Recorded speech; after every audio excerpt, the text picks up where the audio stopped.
My wife had visitors, men. They usually came at night. I could hear their voices through the paper wall. Sometimes they laughed, sometimes they drank, and when they left, there was money. My wife would come into my room and leave a silver coin beside my pillow. I never asked where it came from. Perhaps I should have, but asking questions seemed exhausting, and I was already tired. My wife and I lived at number 33, 18 households beneath one roof, 18 doors, 18 lives. By day, the place was almost silent. At night, it became another place. My wife and I had 2 rooms. Her room had sunlight, mine did not. I don't remember which of us decided that. Perhaps neither of us did. She had somewhere to go, I didn't, so it seemed fair. I liked my room. It was dark, quiet, neither warm nor cold. I wanted nothing more from it. Sometimes I thought the room had been made precisely for me.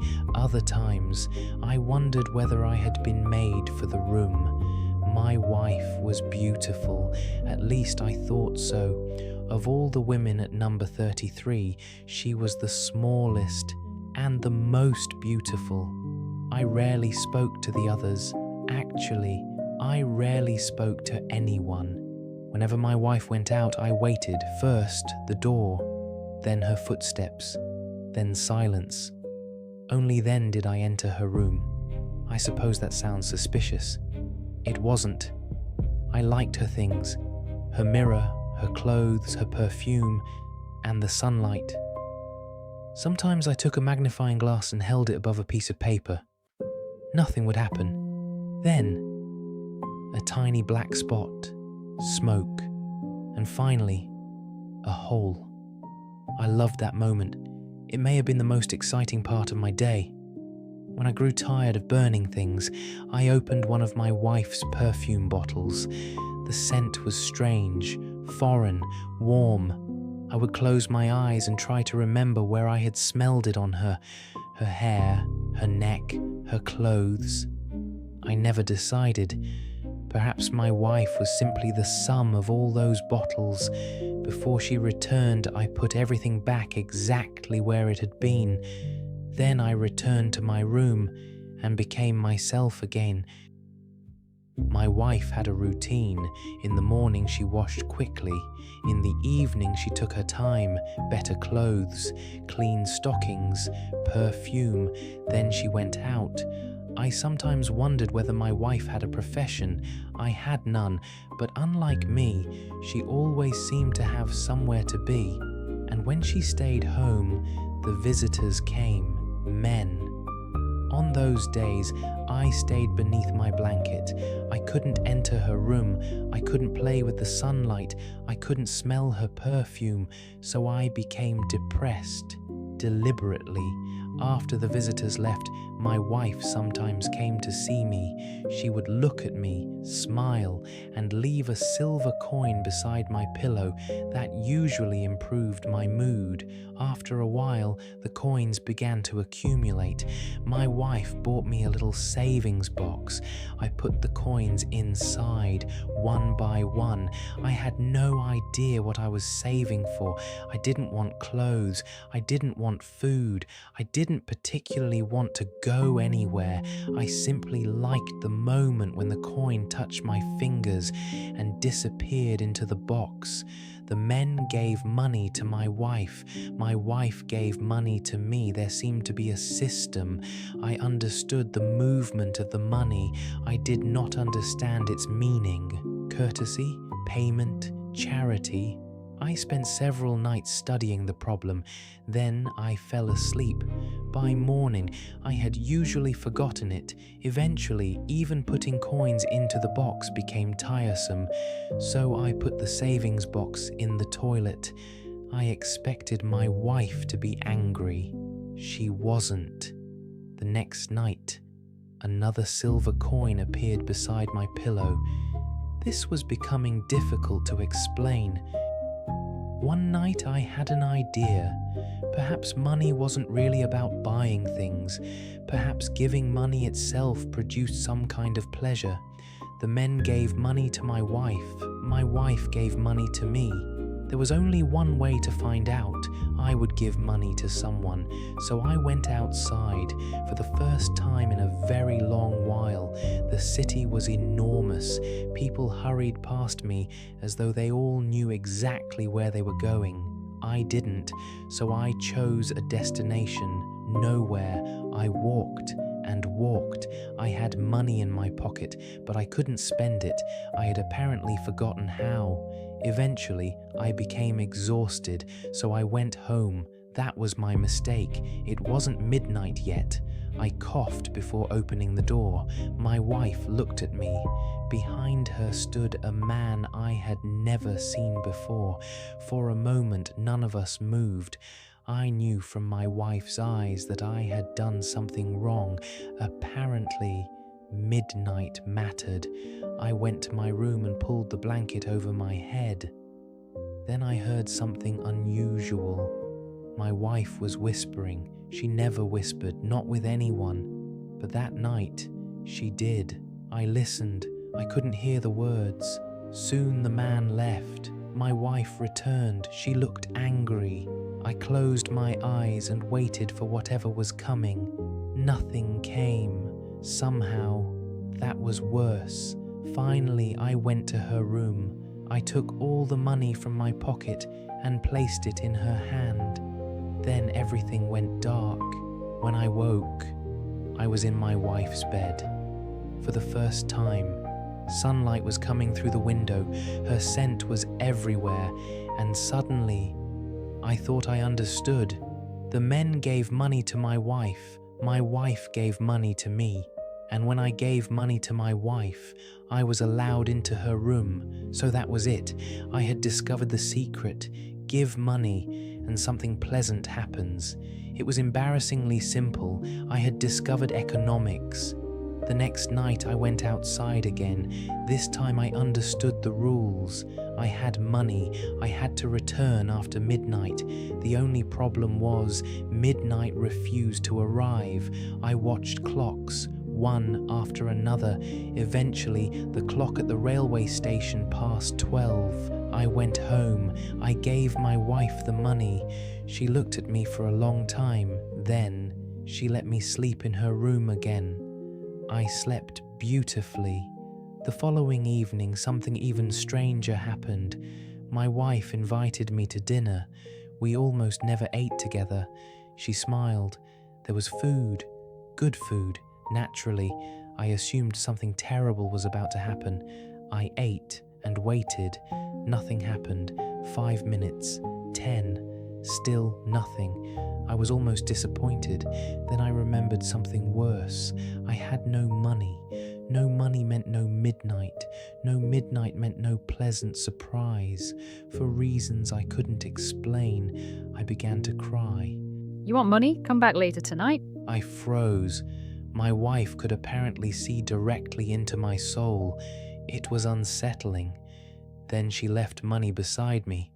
I loved my wife very much. That night, I discovered the railway station. It was perfect. Nobody knew me there. People arrived, drank coffee, looked at the wall, then disappeared. The trains came and went. I liked the whistles. They seemed closer to me than Mozart. For a while, I thought I had found a place where I could wait forever. Then they closed, and it began to rain. I had no umbrella.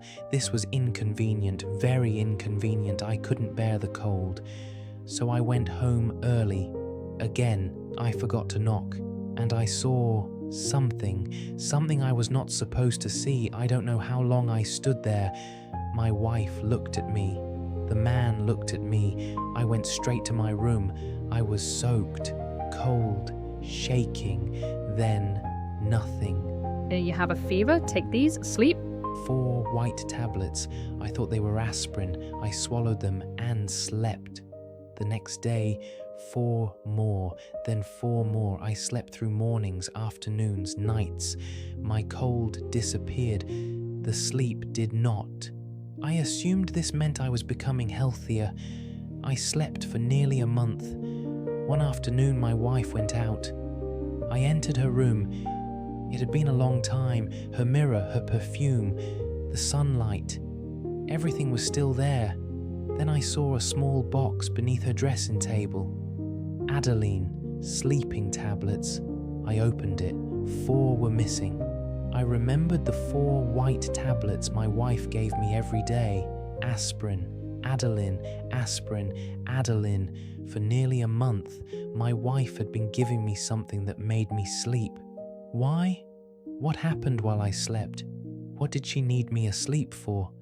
Was she trying to kill me? No, that seemed excessive. Perhaps I was wrong. Perhaps the Adeline belonged to her. Perhaps the tablets she gave me really were aspirin. Perhaps I owed my wife an apology. I took the box with me. I needed somewhere quiet to think, so I climbed. Eventually I found a bench. I sat down. I tried to think about my wife, about the pills, about the visitors, about the money. After 5 minutes, thinking became tiresome, so I ate the remaining tablets. All of them. I don't know why. It seemed easier. Then I lay down and slept. When I woke, a whole day had passed. Everything looked yellow, but my thoughts seemed strangely clear. I had been unfair to my wife. I had suspected her without proof. I would go home, tell her everything, apologize. For once, I knew exactly where I was going. I opened the door and saw something I should never have seen. I closed it immediately. Too late. My wife came after me. She grabbed me. I fell. Where were you? All night stealing it with another woman? This seemed deeply unfair. I considered telling her about the Adeline, about the month of sleep, about everything. Then I decided against it. There were too many things to explain, and I was tired. I stood up. There was still some money in my pocket. I took it out. Quietly. I left it beneath her door. Money had always worked before. It was the only language we seemed to share. Then I ran. I nearly stepped in front of several cars. Eventually, I reached the railway station. I wanted coffee. Then I remembered. I had given away all my money. Another small failure. I don't remember where I walked after that. Street after street. People, cars, noise. Then suddenly, I realized where I was, on the roof of Mitsukoshi. It was almost noon. I sat down. I tried to remember the 26 years I had been alive. Nothing formed a story. I asked myself a simple question. Did I want anything from life? I couldn't answer yes. I couldn't answer no. For a moment, I could barely tell whether I existed at all. There were goldfish on the roof. Small ones, large ones. Their fins moved gently through the water. They looked alive, completely alive. I watched them for a long time. Below me, the city struggled.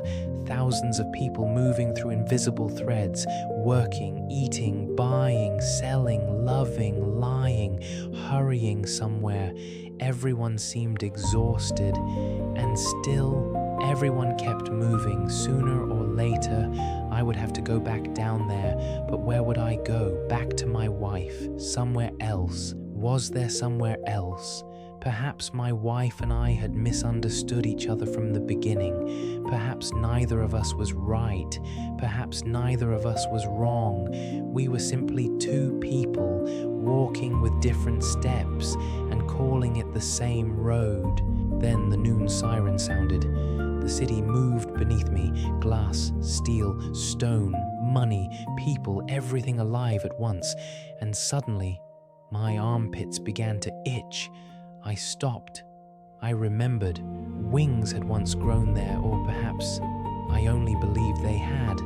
They were gone now. So were most of the things I had once wanted.